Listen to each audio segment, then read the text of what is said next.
Well, hello everyone. Welcome to another edition of One Plus One, your place for inconvenient truth telling and myth busting. On the program, we return to our All Things Africa edition, our journey across the continent and looking at the history and current affairs of each nation. We now explore the West African country of Togo, and who better to teach us about this country or any African country than our returning champion, the brilliant historian and journalist and anti-imperialist activist Abayomi Azikiwe of Pan-African Newswire and is also a frequent contributor to Black Agenda Reports, who will be our guide on this trip to Togo's history and current affairs. So Abayomi, first off, welcome back to the program. Well, thank you for continuing this project. It's massive and it's covering a lot of the history and geopolitics and the economy, political economy of Africa.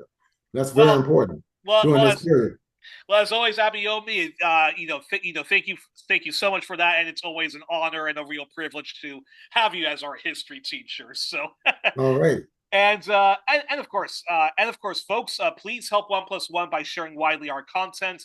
Facebook is still limiting how much I can share and post, so thanks to so do share widely the content, and thanks to anybody that does that.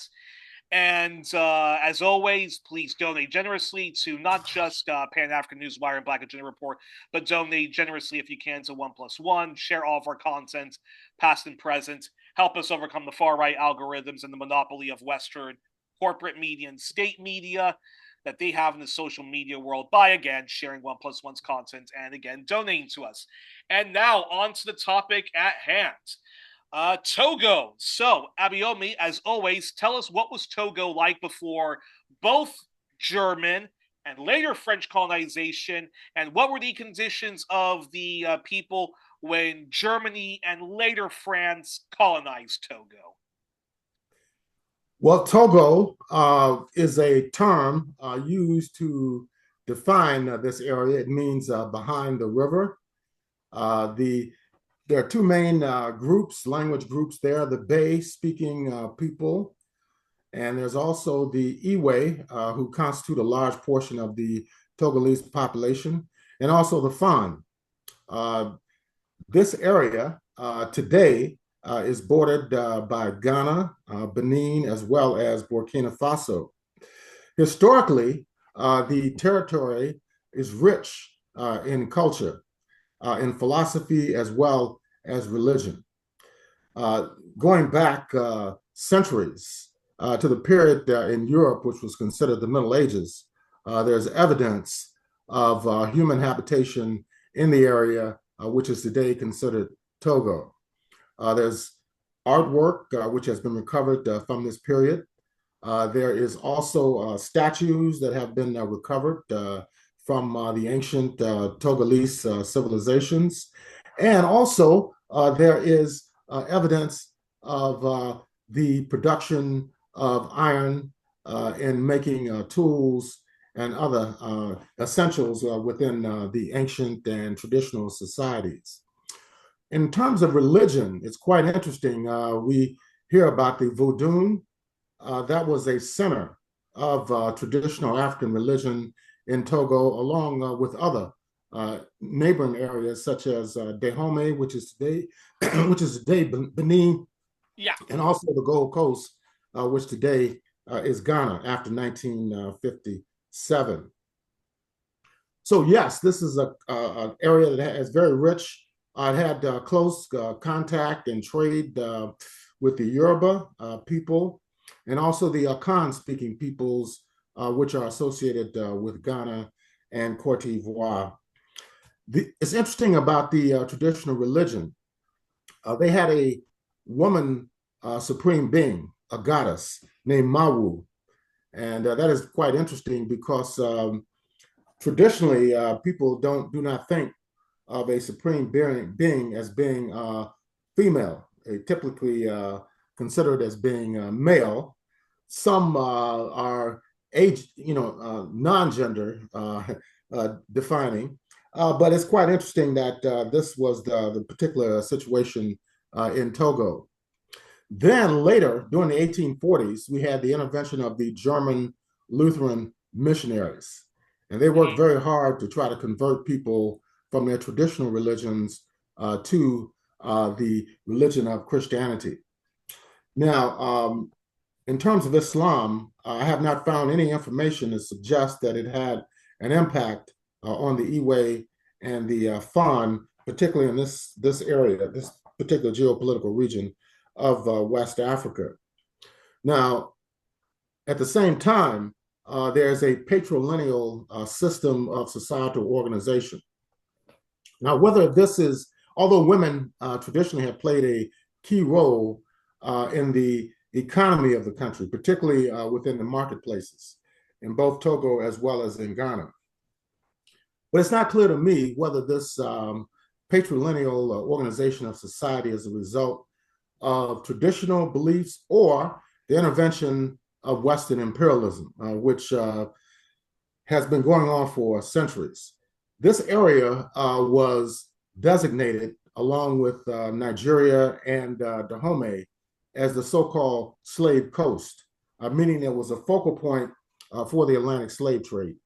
You had the kidnapping, the forcing of people to sell other Africans into enslavement, the brutality that was leveled against millions upon millions of people over a period of about 3 centuries shaped the economy and the political character of the area that we know today as Togo.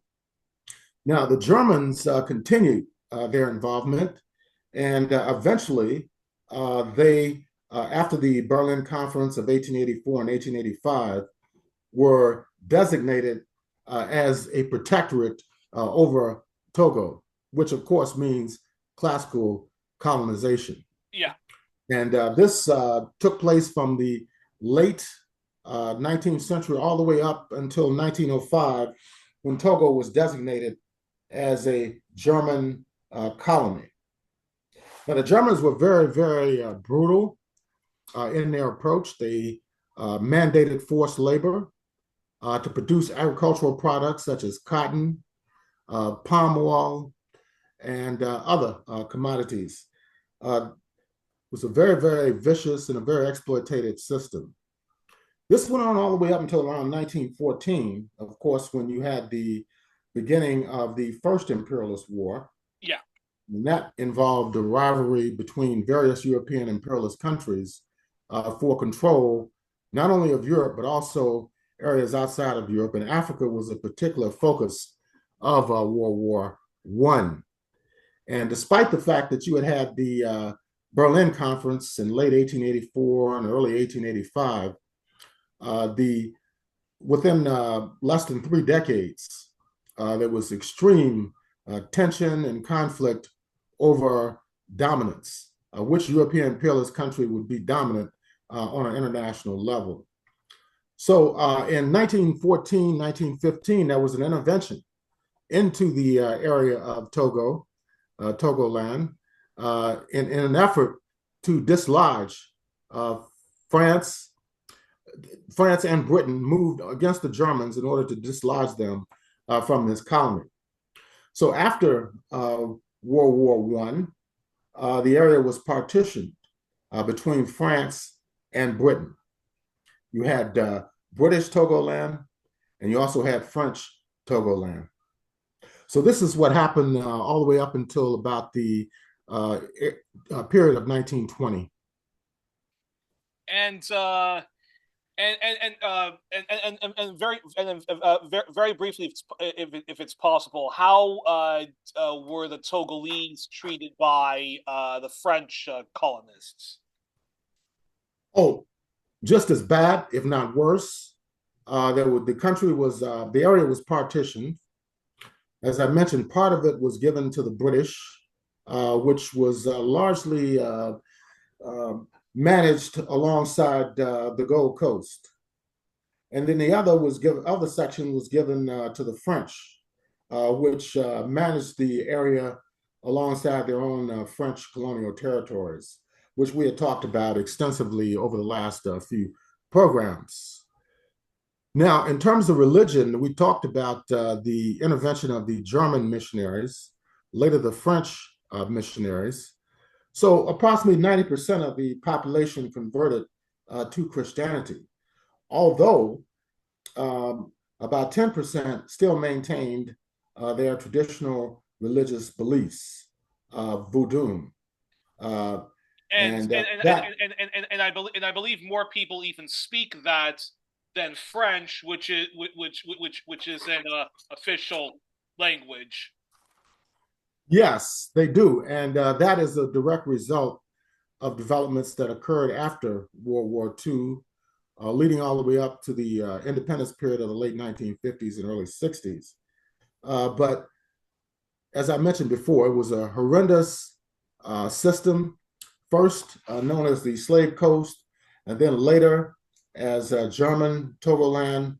Then after World War One, the area was partitioned between the French and the British, and colonialism continued. The exploitation of labor and the export of agricultural products. There was a railway that was built inside of Togoland during the period of German colonization, but the railroads were not designed to assist the indigenous African people. They were aimed at facilitating the capture, transport, and export overseas of the agricultural products that were being produced by the Africans during that particular time period. So they were kept subservient, even though they were considered a protectorate. And under colonialism, they were still exploited and still oppressed by the Germans and later the French and also the British. And how did They Togo? produced cotton, coffee, as well as cocoa. So these are very, very valuable crops under the European dominated Western economic system that developed during the 19th and 20th centuries. And how did Togo become independent? Was it a peaceful transition or one of violent struggle? And then do tell us about the nation's early years in the 1960s when Togo was under the leadership of Sylvanus Olympio, and the 70s it was then under the leadership of a far right military junta led by Emmanuel Bogelli. Sorry if I'm butchering his name, and later I believe Nicholas Grunitsky. Talk about their time in office and their legacies, and that of Khyber Dojo. I know that's a lot of questions I've thrown out there, but Okay. but Well, let's start go out ahead. around 1957 when in Ghana, which is right next door to Togo. And it's interesting that the Iwe people, a lot of them live in Ghana as well as Togo around the Volta River, which was the center of a huge uh, hydroelectric dam project that developed after 1958. But before that, um, there was an election in 1956 for the independence of Ghana. In Ghana, there were three elections, one in 1951, which set up the transitional process, which the Convention People's Party won under Kwame Nkrumah, and he was designated as leader of government business. There was another one in 1953 that brought the country closer to independence, more or less self-rule at that time. Yeah. And Nkrumah was designated as prime minister. Then in 56, of course, was the independence election. Now, the country became independent on March 6, 1957, yet the people in British Togoland voted in favor of merging with Ghana. So that, again, split the people from the British-controlled Togoland from those that was from the area that was controlled by the French. All right. So the French portion of Togoland participated in the Charles de Gaulle Lloyd Cabdre referendum that occurred in 1958. They apparently, well, at least the official results indicated that they voted for, quote, self-government, unquote. Yeah. Which was instituted in 1959. But in 1960, they became fully independent, at least in theory. And the political figure by the name of Sylvanus Olympio Yeah. became the first president in the country. Now, he has a very interesting history.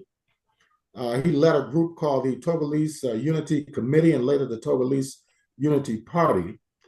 They claimed, that they were for African unity and so forth. Yet, when he got in office, he repressed the opposition forces. There was a Togolese youth movement, which was more to the left than Sylvanus Olympio.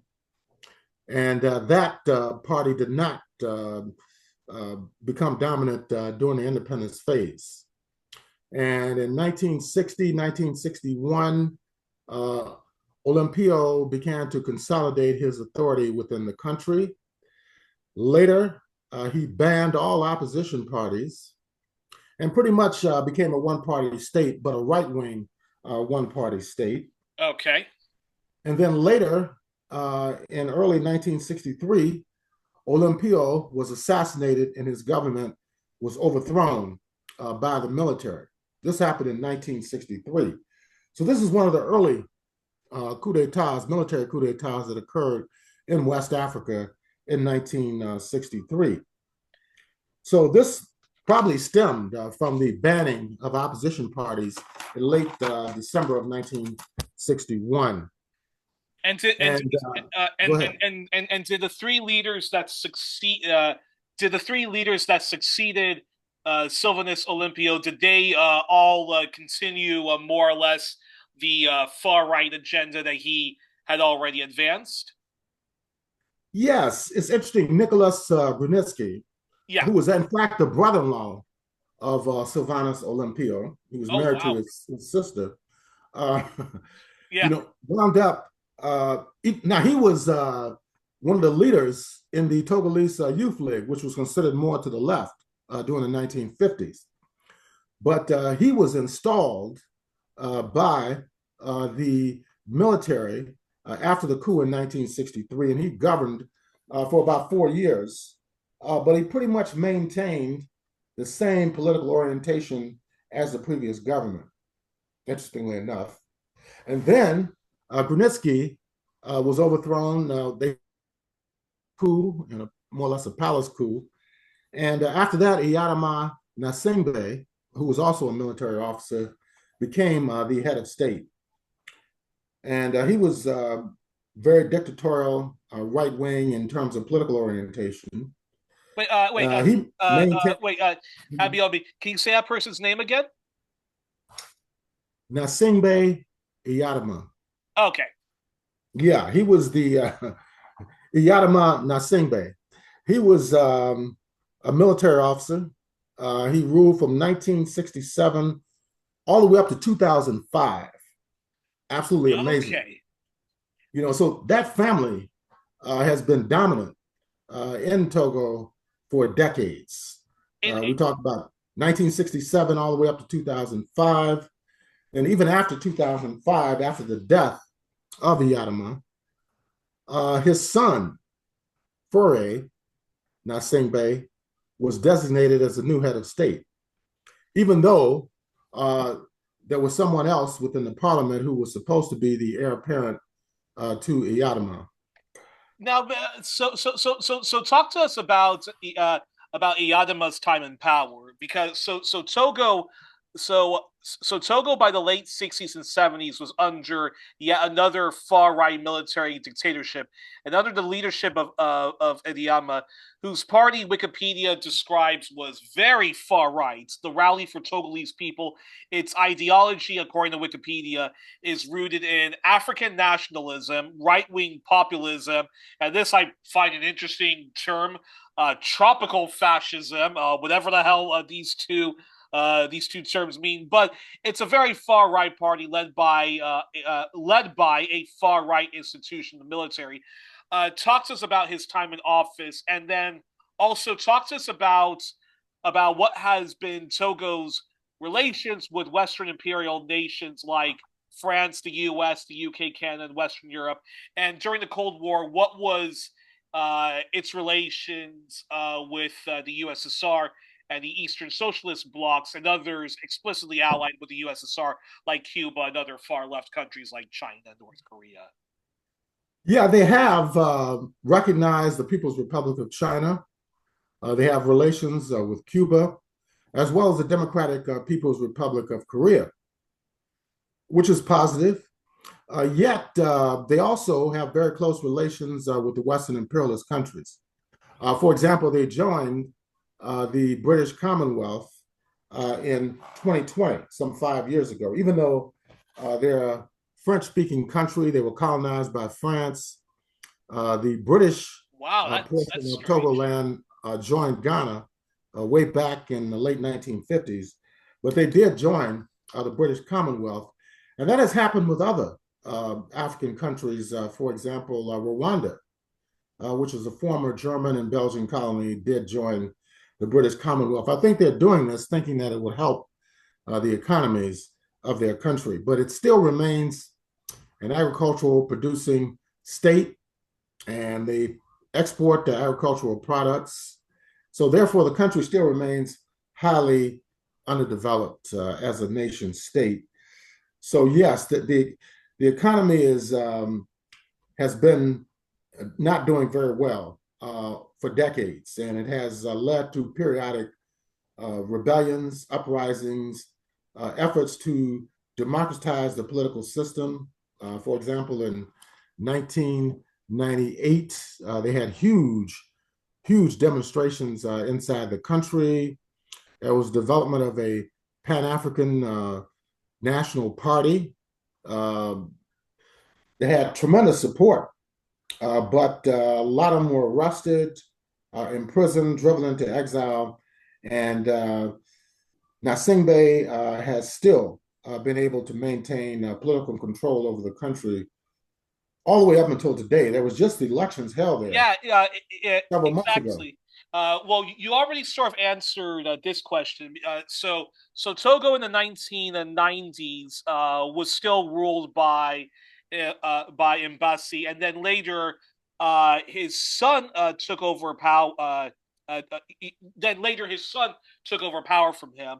So that's the early 2000s, where the longtime far right military junta uh, uh, actually, I wait. I hope I'm not mistaken. Okay, so wait. So Indima stepped down when? You talking about the Nasingbe, Farah Nasingbe? Exactly, Well, exactly. he's really still in power, actually, Okay, because they okay. So developed a new okay, so constitution so okay, so so that so went so into effect earlier this year. okay, so But so so so so Nambisa Ndima, so he steps down, but then his son Fare Nambisa takes power, and yeah, his that was re way back. Well, no, actually, he died in office. okay. Yadama Nasembe died in 2005. His son took over, even though it was illegal in terms of the Constitution, and he has maintained pretty much control over the last 20 years. Now, although now he's not president, supposedly, there was a new person that was designated as Okay, okay, president named okay. Jean-Lucien. Okay. Yeah, So before we talk about him, talk to us right. about okay. So talk to us about the legacy of Fare Nambisa, because his rebranded far right party, the Union for the Republic, when reading about it on Wikipedia, it says that their ideology is Togolese nationalism, conservatism, and national conservatism. So how do you assess his legacy? Highly repressive. He has, even though back during the early 90s, they claimed that they were going to move towards a multi-party democratic system, bourgeois democratic system. Uh, the opposition parties have largely been repressed during that particular time period over the last 2 decades. And he has repeatedly won elections uh, through all types of legislative, legal, and electoral maneuvers. And it's so bad that in the last two elections, a lot of the opposition parties refused to participate because they said the elections were rigged. And I talked about the huge uprising that occurred there approximately 7 years ago. And they had a development of a Pan-African party in Togo that mobilized hundreds of thousands of people for demonstrations, but they were able to suppress them.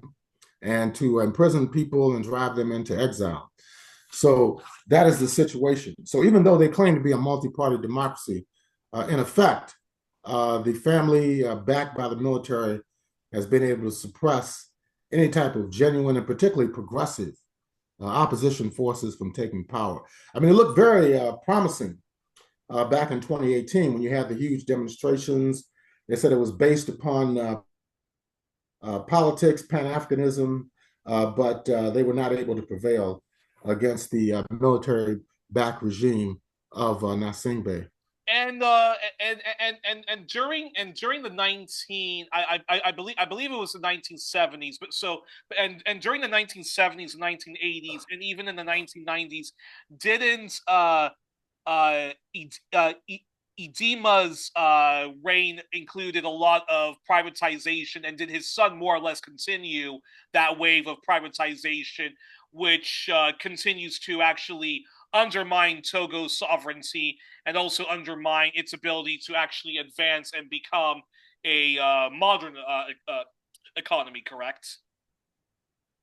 Yeah, I think so, because when you turn over the operations of the agricultural industry, for example, and maintain its dependence upon Western monopoly finance capital, it's not going to be good for the farmers and the workers who are responsible for collecting those crops and for packaging them and for exporting them to the overseas markets.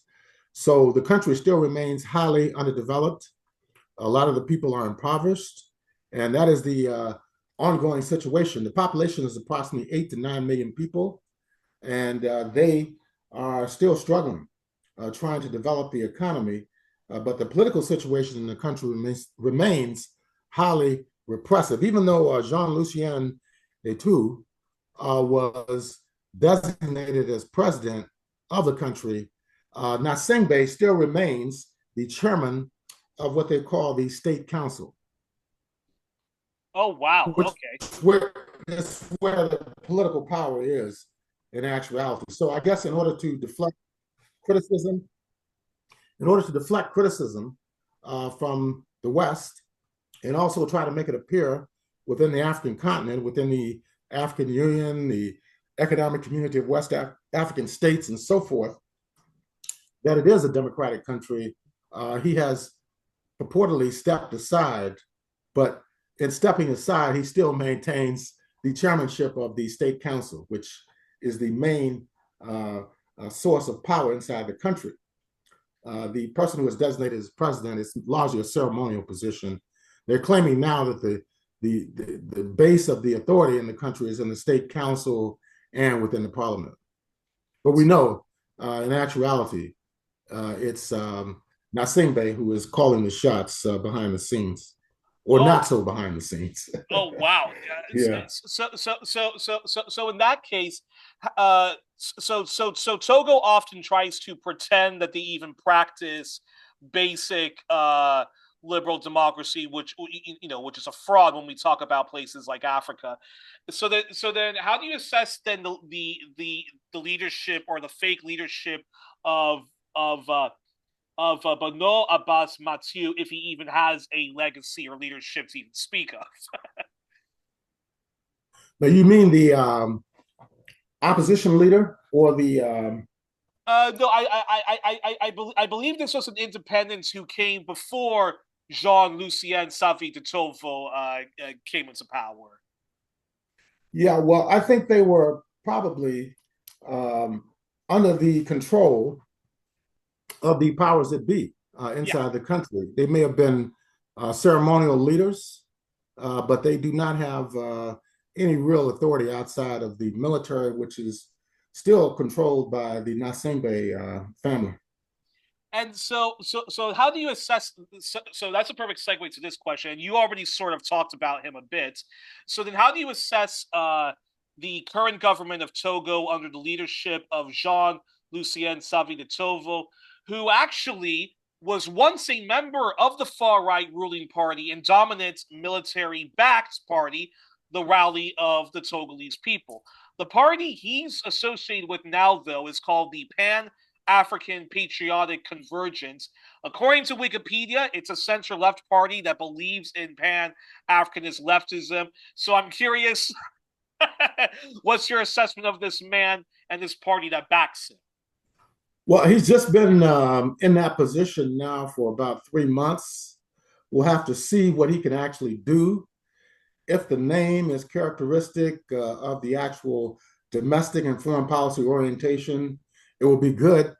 But the issue is, will he be allowed to carry out genuine reforms inside the country? That is the question. And we'll have to follow what is going on there over the next several months. But there were huge demonstrations earlier this year against the constitutional reforms. And there was also demonstrations against the elections because people felt they were reneged. They were rigged. And a lot of people refused to participate in the elections. They were largely boycotted. The local elections that took place just recently, most people did not participate. So they're going to have a very difficult time trying to legitimize this current political arrangement in Togo, in the Togo Republic. Well, that's a perfect segue into this question, which is, does France continue to have strong influence on Togolese affairs and exploiting the country for its domestic demands and neocolonial ends? And historically, this is a bit of a repetitive question, but let me ask it again. Historically, how did Togo get along with other African nations during the Cold War and the post-Cold War world? And what's been its response to the anti-French, this genuine African Spring that's been happening mostly in Western Africa? Well, they don't seem to be supportive of what is going on in the Alliance of Sahel States because they are concerned that there could be a similar set of circumstances if there's support within the military for genuine reforms that could lead to another military coup d'etat, which its orientation could be to the left. But that's not necessarily the case. You know, we saw what happened in Gabon when their government was overthrown 2 years ago, and the military leader who ran for office earlier this year and won has still maintained the same political and economic orientation. We'll have to see what happens in Togo over the next several months. The economy, of course, is going to be impacted by the US and European Union shifts in regard to international trade. The tariffs that have been imposed by the Trump administration is also going to have a negative impact on many African economies, particularly those in West Africa, which are highly underdeveloped. We'll have to see what happens in Togo over the next several months and next several years. But the current government has a lot of opposition to it. And I think it's indicative of the fact that the participation in the recent local government elections were extremely low.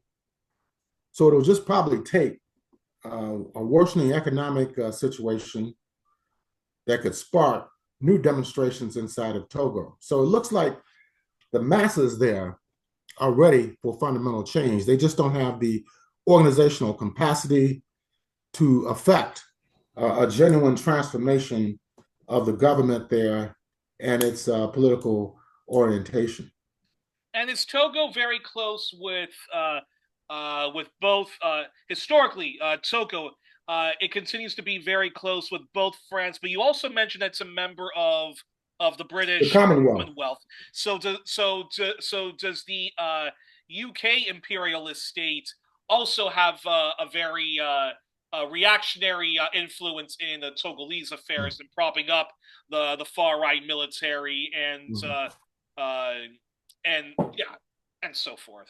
Yeah, even during the period of the leadership of Eyadema Nasembe, he attempted to lessen dependence on France and to move towards closer relations between the United States and Togo, UK and Togo, and also the former federal Germany. So yeah, there were efforts to diversify economic change, but this has been going on for decades. And also, we mentioned joining the Commonwealth, which occurred about 5 years ago. Yeah, But that's but at the same time, they still do have relations with China, the Democratic People's Republic of Korea, North Korea, and Cuba as well. Yeah. well, So that's okay. So officially, their position is non-aligned. Okay, which could mean a okay, lot to different people. You know, you have a lot of people that are part of the non-aligned movement, but at the same time, they're not necessarily progressive. interesting. So in that case, tell us a bit more about Togo and BRICS and any historical relations with some in BRICS that are continuing and will continue to be to be good depending on if Western imperialism sabotages it, or it can only be very good and mutually beneficial for Togo and BRICS if it's a socialist or a progressive, truly progressive government in power. I don't know if they would be eligible to join BRICS at this point, or whether they're even interested in joining at this stage. But the fact that they have good relations with China would probably be the only real connection that they have with the Brazil, Russia, India, China, South Africa Plus Summit, which now the populations of those countries, along with those who have joined, like Egypt and Ethiopia and United Arab Emirates, they constitute over half of the world's population.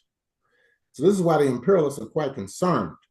And this is why the Trump tariff program, if you look at it closely, it's designed to try to disrupt the functioning of BRICS. You know, he mentioned that BRICS was set up to undermine the U.S. dollar, and that's partly true.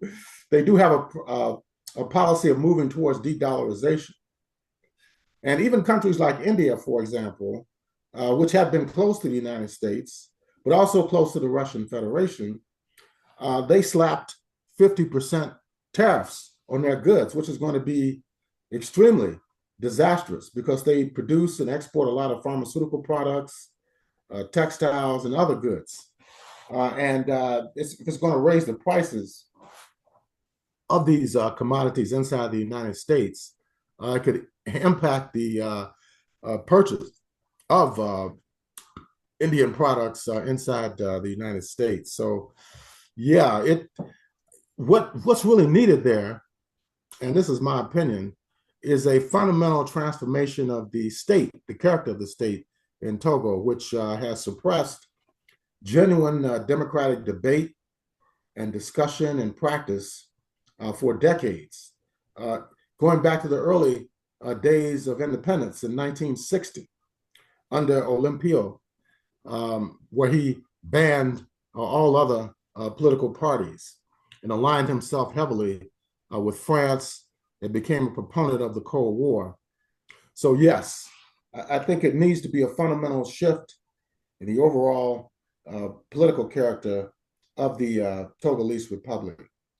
And in fact, that's a perfect segue to my final question, which is does Togo have a strong militant left wing movement, and any final thoughts you want to share about Togo? Yes, it does. In fact, we saw evidence of it back in 2018 when the mass mobilizations took place, and it appeared that the program was heavily socialist oriented in its approach, but it could not prevail. And a lot of the leadership was repressed, jailed, and some were driven into exile. So it has to be another push. And even earlier this year, when you had massive demonstrations, some of which turned violent during May, prior to the local government elections. A lot of the programs and criticisms that were being put forward were highly progressive. So I think it's a matter of time before they're able to consolidate and organize their forces to make an effective effort to change the political system inside of Togo.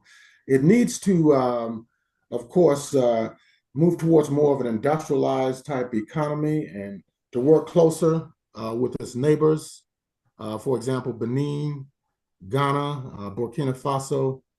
But we'll have to see if that actually happens. But it's going to depend on the political balance of forces between the left and also the right wing, which largely controls the military and the political system there, be it the state council or the presidency. I know that was my last question, but I actually do have to ask this. But I actually do have to ask this question. Now, Togo is an interesting country for me because when I was going to school, I went to elementary, fifth grade, and sixth grade, and then from middle school all the way up until I graduated 12th grade, I went to in high school went to this school called the International School of Brussels, and every year some students, in my high school, would go on a trip to Togo where they would help build up a school or build up some important building which was going to be used as a community center and so forth like that. What's your assessment of projects which I think have good intentions, seem benevolent, but at the same time, you're but at the same time, in a country like Togo, which has a far right military dictatorship, and even if they do practice democracy, as you've mentioned many times, that it's all ceremonial because one party, which is associated with the military, is more or less controlling all the shots. So do you find do you find that projects like that wealthy schools do with a country like Togo only empowers the reactionary government and puts a facade that they're interested in helping out their people, or yeah, I'm curious. Yeah, I'm very curious your response to that. Yeah, I think it could be a combination of both. There is a rationale for there's a rationale for the people-to-people contacts. Um, where people can go and volunteer to help with development projects in rural areas, in small towns and cities, even to help build schools, as you mentioned, to help with agricultural development projects. I think those things are good. But if they're coordinated, let's say, for example, through the Belgian government, um, it could strengthen the appearance and the status in terms of relations between Belgium and Togo. It could serve that interest as well.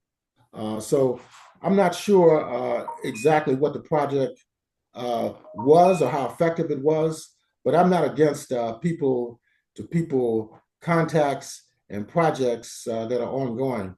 And they do take place in some countries that are conservative, right wing, and it just happens. But no, I wouldn't be opposed to those type of projects where students are allowed to go to African countries and participate in various development projects. It could help them in terms of their outlook on the world to realize that there is other parts of the world, different cultures, and also the need of development. You could see, hopefully, based upon whatever orientation you have, the impact of the Atlantic slave trade and colonialism as a result of being dominated by several imperialist countries.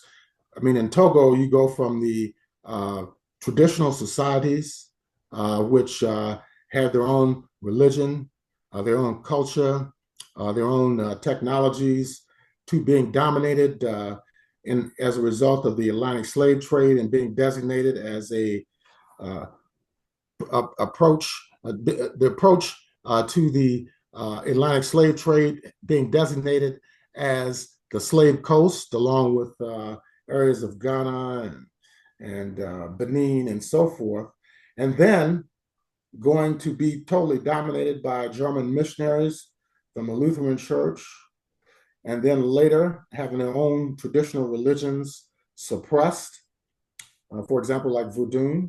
Yeah. And then from German to French and British colonialism, which divided the country on another level. and then neocolonialism, where even though you had national independence, the country is still dominated by France and also now Britain, the United States, as well as Germany. So it's a process of enslavement, colonialism, classical colonialism, to present day neocolonialism, and it parallels, the development of many of the geopolitical regions on the African continent. They have gone through that same evolutionary, historical, and political economy process. And I think also in closing is while while something like while something like building up a school or helping or helping a farm further develop itself, while that might help in the short term or even might even help in the long term, I think in the end of the day, I think if we really want to help Africa, I think this sort of goes back to because there's the awful celebration of the anniversary of Live AIDS that Bob 4 years Geldof ago, stuff, yeah, I and remember. there's just so much myths about what happens, how the aid actually works, but even if you put aside all of the half truths or full on fake news that that comes to it. The fact that it's even like presented as just, oh, how sad, there's a famine going on in the Horn of Africa, and Africans need us Westerners to save them from these natural catastrophes when a lot of it is actually man-made catastrophes. But I think in the end of the day, if we really wanted to help out Africans and Haitians and so forth, we actually I think people would be better served if they actually were involved in solidarity movements and understand that capitalism is literally the root of all evil. The West and like Western imperialism and even supposedly benevolence projects like NGOs and aid and charity. Uh, yeah, I think it's all part of the problem and what Africa needs, what the world needs, but Africa especially, what it really needs is socialism or barbarism, especially when a country like Togo for years, just like Congo and so forth, have been led by far right kleptocratic governments, and even the democratic ones like Kenya have been dominated by one right wing party after another or rival right wing party. Yeah, all those points are extremely relevant, particularly during this time period. And 40 years ago, with the Live Aid, Ethiopia at that time had a socialist orientation, and the people involved were mega stars. So people like Lionel Richie and Michael Jackson and many others who were Boy involved. George, David Quincy Bowie, Jones. you name it, Bono of Yeah, U2 and so forth. Yeah, yeah. And then that same year, the Israeli Defense Forces began airlifting the Jewish community in Ethiopia to the occupied Palestinian state. And they have brought many people from there who say that they are part of the Jewish faith. They're designated as falashas, and they were brought to the state of Israel. But what has happened is that some of them have been integrated into the police forces, into the Israeli Defense Forces, yet they still suffer from racism and national discrimination yeah, inside of Israel itself, even though they are considered Israeli citizens, whatever that means.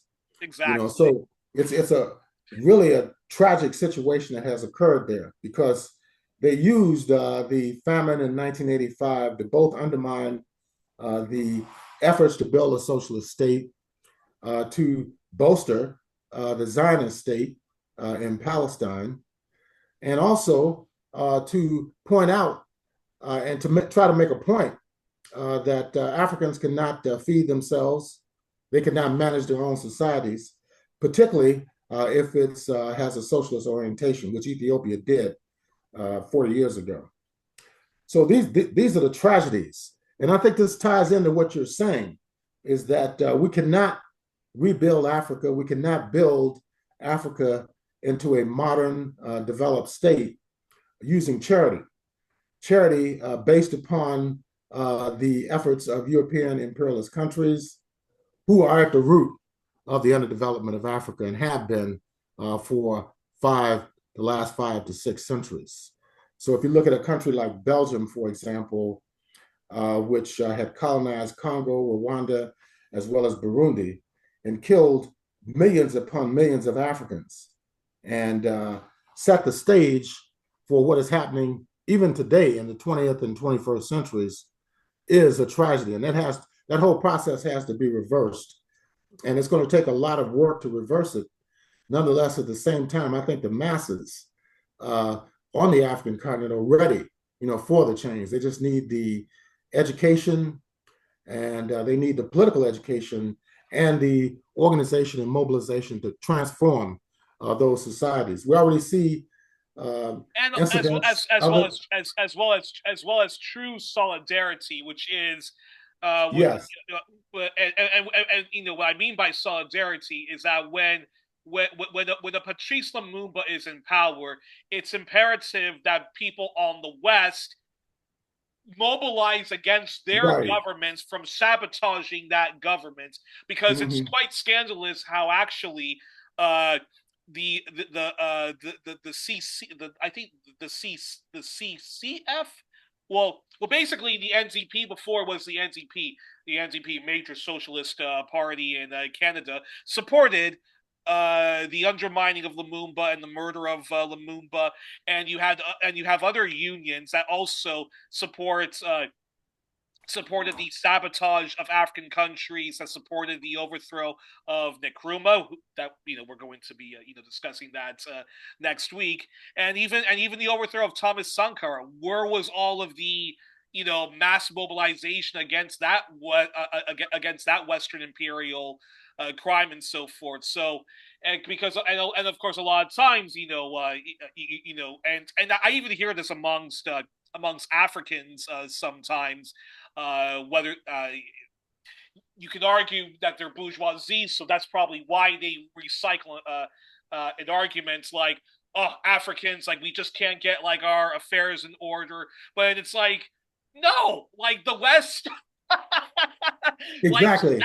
like the West sabotages Africa, and when there is a socialist government in power, the fact that you can't say that you can't just wash the West's responsibilities. The West overthrows left wing governments or sabotages left wing governments, and then they support right wing governments or right wing reactionary movements, and so yeah, so the West is not an innocent bystander in African affairs. The West No, is, by no means. and then that's just the tip of the iceberg, because I haven't even mentioned the issues of the International Monetary Fund and the World Bank and so forth like Mm-hmm. that, and even all of these private charities, they while they do relieve some misery, and they do relieve some some of the plight and some of the problems Africans have, if it doesn't matter if the system of capitalism itself is in place, then all of those charities and fundraisings and projects like opening up a school, or what Jimmy Carter was known for, the Habitat for Humanity, all of that doesn't mean squat if the unjust system of capitalism, and if the West doesn't even pay reparations or any kinds of Mm-hmm. compensation back for, and we're not just talking about decades, we're talking centuries of Yes, brutal brutal aid and exploitation, a Holocaust, the African Holocaust, which it is. so And Togo, for example, between the 1500s and the 1800s, was a center for the capture and exploitation of African enslaved people. Who's going to pay for that? And I think what you said about building schools and other projects they can be undermined by the Western capitalist system. They can be destroyed by the Western capitalist system. Whatever has been done in those countries won't be effective if you have a repressive and exploitative apparatus of a state within the state that's being controlled internationally by the United States, France, Britain, and the other imperialist countries. Yeah. So yes, there has to be, these are political questions. It's not purely economic that have to be resolved. And I think at the last African Union summit, where they came out in favor of reparations for colonialism and slavery, is very positive. But in order to have that enforced, you have to break the dependency on US and world imperialism. I don't believe reparations can be paid while maintaining the current system of exploitation on an international level. It's just not going to be possible. They may agree to it in order to save the system, but in order to actually have genuine reparations, you have to change the world economic system as a whole, because it's going to continue to foster the same exploitation and oppression that has been developing over the last nearly 600 years. And do you also find that that reparations, while even right-wing governments, and Africa, of course, is is surrounded by either right-wing governments or fake left governments who might campaign from the left but then govern from the right. That reparations also means nothing if you don't actually have people whose program explicitly is all about developing Africa, uniting the continent. Because if you're going to give reparations to a right-leaning government who's just going to squander it by maintaining the unjust system that is African capitalism, or capitalism with African characteristics, then even mobilizing for reparations is sort of a lost. It's sort of somewhat of a lost cause. I'm curious your response to that. Yeah, a little over 30 years ago, I spoke at a reparations conference that was held here in Detroit, in downtown, and it was on a panel, related to the impact of the Atlantic slave trade. It looked at the slave castles and the question of reparations for African people. And I had raised the question about the corruption. For example, Nigeria at the time had come out strongly in favor of the payment of reparations on the part of the Western imperialist countries for enslavement and colonization. But at the same time, during that time period, in the 1990s, there was extreme corruption that was taking place inside of the Federal Republic of Nigeria. And repression. So it was an interesting, panel discussion. This was in 1994, and it was the National Conference for Reparations for Blacks in America in Cobra, which was quite active during that time period. And at that conference were people like Rosa Parks was there, Dr. Mario Badele, who was one of the co-founders of the Republic of New Africa, Queen Mother Moore, who was a legendary Pan-Africanist, Black nationalist, had worked in the early days with Marcus Garvey. She had later joined the Communist Party after the demise of the Garvey movement, and then became more independent in the 1950s and 60s and 70s. But yeah, it was a very interesting dialogue. Then later that year, or perhaps the next year, I spoke at a community meeting, and I mentioned that it's good, that a country like Nigeria had come out in favor of reparations. But the question we need to raise is what is going to be done with the money if we do receive it. Exactly. So one guy who came on after me, and he's just recently passed away. He used to live in Detroit. He died in Alabama, where he's originally from. He said, well, to raise the question of what we're going to do with the money after we get it would be divisive. So I didn't say anything. He's an older person. I didn't say anything. But we definitely have to deal with that question. We have to deal with it, Here in Detroit, 4 years ago, during the local elections, they had a reparations referendum on the ballot. It Yeah. won like by over 81% of the electorate voted for it. Yet nothing has been done. They set up a reparations task force, but no money, no material assistance, or even restructuring of the local government has been carried out over the last 4 years. So it's going to take a struggle to win reparations. I view it as part and parcel of a revolutionary struggle. The first real reparations program was drafted in 1969 by James Forman. It was called the Black Manifesto. And it was actually presented here in Detroit at Wayne State University at the National Black Economic Development Conference, which occurred in April of 1969. And Forman presented the Black Manifesto there. You can read about it even online. At that time, he was an executive board member. He had just joined the League of Revolutionary Black Workers, which was a African-American insurgent workers group that was operating in the plants and the communities and the schools during that time period. But if you read the Black Manifesto, they were demanding $500 million from Christian churches and synagogues as a first payment, but up to $3 billion in reparations for the establishment of a university and other programs. But the ultimate objective was socialist revolution. If you read the Black Manifesto of James Forman from 1969, and that is missing in a lot of the more modern day appeals for reparations. But I believe strongly that who also have very strong blind spots when it comes to black capitalism, and some of them, of course, only want reparations for.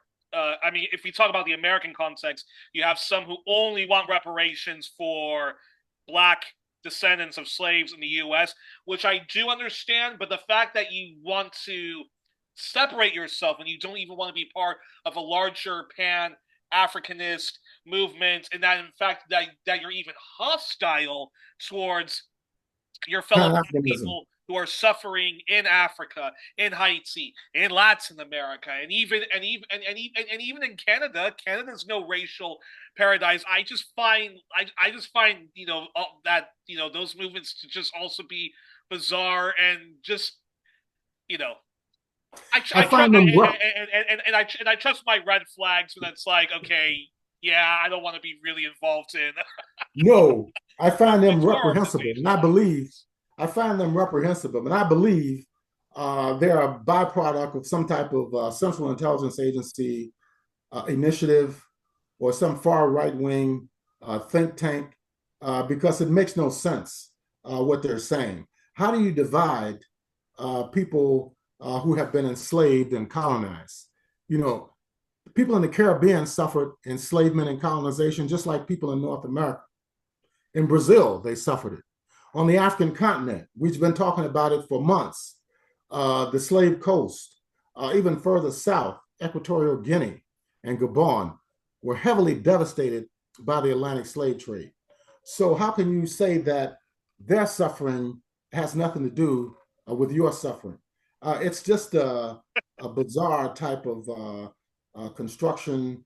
And somebody like myself, for example, who can trace their ancestry back 5 generations in the United States, okay, all the way back to the 1790s. And to say that I have no common interests with people from the Caribbean or people from the African continent, Africans from the Caribbean, Central America, South America, Europe, it's just absolutely absurd. It's a right-wing ideology, and I don't think it's going to go anywhere. Any type of reparations would have to be connected with the struggle against capitalism and imperialism. Exactly, the twin evils. And reparations is not an end within itself. It is a demand. It is a transitional program to get to a genuine revolutionary transformation among African people and throughout the world. So we're not fighting for reparations just to get money, or to get scholarships, to go to universities. We're fighting for reparations as a cornerstone, or a stepping stone, I should say, to full, genuine liberation, which cannot occur, in my opinion, unless it is socialist oriented. So, you got different strands and tendencies within the reparations movement, but to say that reparations is an end of itself is a misnomer, and it's not going to go anywhere in this country or anywhere else around the world. I believe that it is a process, and it's not an end of itself. That the real end of itself is total liberation from capitalism and imperialism, and for unity and for the building of socialism worldwide. That's the only way the world is going to be liberated. That's the only way we're going to achieve peace and security. We see what is going on in Palestine, for example. How can that be resolved through the payment of reparations? The system of Zionism has to be dismantled. That's the only way the people of Palestine will be liberated. And it's the same situation in North America and around the world. Yeah, well, couldn't have said it better myself. And I think Okay. that's I think that's a perfect place to end. Well, Okay. we were joined on this All Things Africa edition, learning about the history and current affairs of Togo with our always wonderful returning champion, historian, journalist, and Pan-Africanist leftist and all-around anti-imperialist and supporter of all people power movements, Abayomi Azikiwe of Pan-African Newswire and Black Agenda Report. Check out his work, folks, and all of his appearances on 1+1. Subscribe to Pan-African Newswire and BAR, Black Agenda Report. Donate generously to them, and don't forget to do the same for 1+1. Donate to us, please, and share widely all of 1+1's content and encourage others to like us, and again, share widely on social media and donate. The next country that we're going to be exploring is Ghana. Very excited to be learning about that one.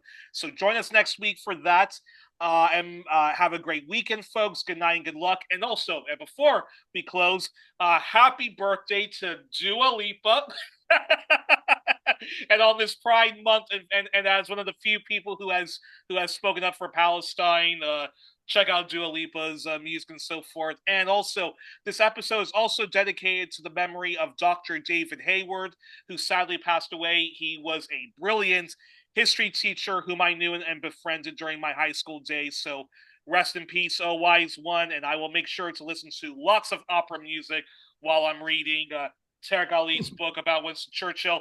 Mr. Hayward came from England, so I'm sure he would very much appreciate that. So long live your spirits, and thanks for sharing all the knowledge you accumulated. That's it, folks. We will see you next week. And again, free Palestine, and all Of my best course. until then.